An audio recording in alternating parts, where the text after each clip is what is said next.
अशोक सम्राट के वंशज मौर्य वंश के बौद्ध राजा वरदत्त मौर्य की हत्या उसी के ब्राह्मण सेनापति पुष्यमित्र शुंग ने धोखे से की थी और खुद को मगध का राजा घोषित कर लिया। उसने राजा बनने पर पाटलिपुत्र से सियालकोट तक सभी बौद्ध विहारों को ध्वस्त करवा दिया था तथा अनेक बौद्ध भिक्षुओं का कत्लेआम किया था। पुष्यमित्र शुंग बौद्धों पर बहुत अत्याचार करता था और ताकत के बल पर उनसे ब्राह्मणों द्वारा रचित मनुस्मृति अनुसार हिंदू धर्म कबूल करवाता था। इसके बाद ब्राह्मण पुष्यमित्र शुंग ने अपने समर्थकों के साथ मिलकर पाटलिपुत्र और सियालकोट के मध्य क्षेत्र पर अधिकार किया और अपनी राजधानी साकेत को बनाया। पुष्यमित्र शुंग ने इसका नाम बदलकर अयोध्या कर दिया। अयोध्या अर्थात बिना युद्ध के बनाई गई राजधानी। राजधानी बनाने के बाद पुष्यमित्र शुंग ने घोषणा की कि जो भी व्यक्ति भगवाधारी बौद्ध भिक्षु का सिर काट कर ले आएगा उसे 100 सोने की मुद्राएं इनाम में दी जाएगी। इस तरह सोने के सिक्कों के लालच में पूरे देश में बौद्ध भिक्षुओं का कत्लेआम हुआ। राजधानी में बौद्ध भिक्षुओं के सिर आने लगे। इसके बाद कुछ चालाक व्यक्ति अपने लाए हुए सर को चुरा लेते थे और उसी सर को दोबारा राजा को दिखाकर स्वर्ण मुद्राएं ले लेते थे। राजा को पता चला कि ऐसा लोग धोखा कर रहे हैं तो राजा ने एक बड़ा पत्थर रखवाया और राजा बौद्ध भिक्षु का सर देकर उस पत्थर पर मरवाकर उसका चेहरा बिगाड़ देता था। इसके बाद बौद्ध भिक्षु के सर को घाघरा नदी में फेंकवा देता था। राजधानी अयोध्या में बौद्ध भिक्षुओं के इतने सर आगे कि कटे हुए सरों से युक्त नदी का नाम सरयुग अर्थात सरयू हो गया।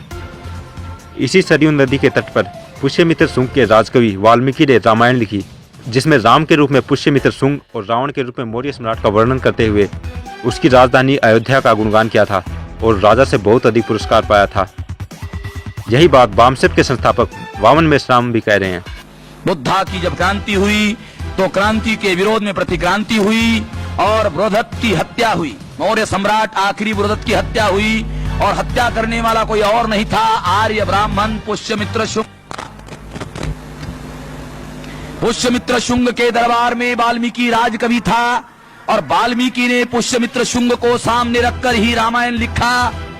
रामायण का राम कोई और नहीं है, पुष्यमित्र शुंग ही है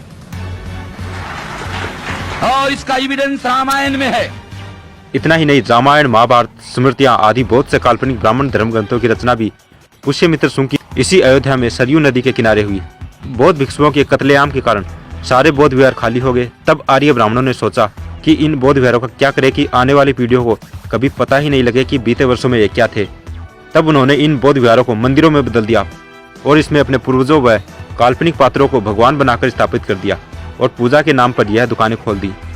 ध्यान रहे, वरदत्त मौर्य की हत्या से पूर्व भारत में मंदिर शब्द ही नहीं था और न ही इस तरह की संस्कृति थी। वर्तमान में ब्राह्मण धर्म में पत्थर मारकर नारियल फोड़ने की परंपरा है।